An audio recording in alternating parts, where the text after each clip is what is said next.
Principles of figure use in your thesis. Now, let us look at what are the basic principles that you must keep in mind when you are designing a figure or when you are adding a figure in your research thesis. सबसे पहले तो आप ये consider करें कि आपके figure की information value क्या है. Is it really adding on to the text, ये कुछ ऐड कर रहा है कि नहीं कर रहा. अगर वो ऐड नहीं कर रहा तो there is no point in putting the figure. So a figure should not be included in your thesis if it does not add to the understanding of the text. And number 2, if it duplicates the information that other elements in your thesis are giving. यहाँ आपके जहन में एक ख्याल ज़रूर आया होगा कि कई दफ़ा ऐसा होता है कि आप टेक्स्ट में कुछ डिस्कशन कर रहे होते हैं और उस फिगर की उस फिगर में उस टेक्स्ट की इंफॉर्मेशन को आपने कंसाइसली प्रेजेंट किया होता है. तो यहाँ पे मुराद ये नहीं है कि जब आप फिगर में कोई बात प्रेजेंट कर रहे हैं तो वो कहीं उसका जिक्र ना हो.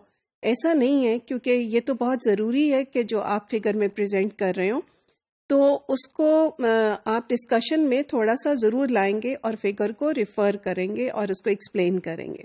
That is another thing. The only point is कि if the figure over there, is it really collating all information and providing it in a way that adds to the value of the research, या वो बिल्कुल वही बात उसी तरह से बिल्कुल ब्लाइंडली प्रेजेंट कर रही है, तो फिर उस फिगर का हमें कोई फ़ायदा नहीं है. यानी अगर आपने किसी टेबल में भी वो चीज़ डिस्कस की है तो there is no point in then converting it into a figure unless now you are presenting the information in another light.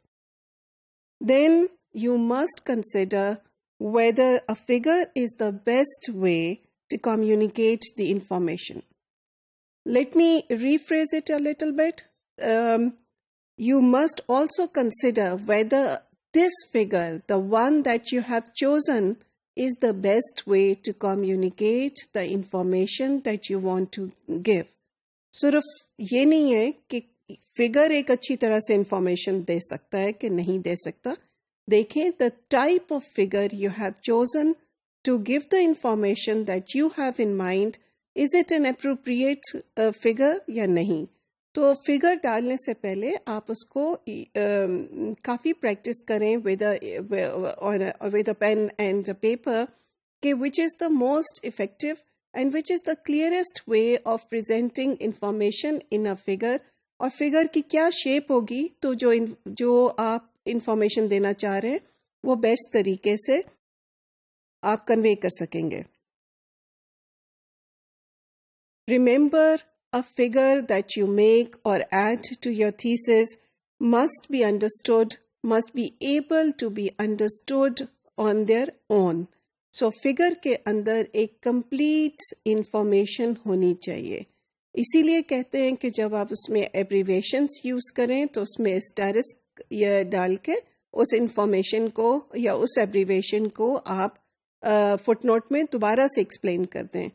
Although abbreviations की हमारे पास एक लिस्ट आती है जो कि आप थीसिस के शुरू में टेबल ऑफ कंटेंट्स के बाद देते हो, लेकिन there is still no harm in explaining it here, क्योंकि आपका पॉइंट ये है कि जितनी आसानी से आप इंफॉर्मेशन जो है अपने एग्जामिनर को कन्वे कर सकेंगे उतना ही एग्जामिनर चीज़ों को आपके पर्सपेक्टिव से देख सकेगा.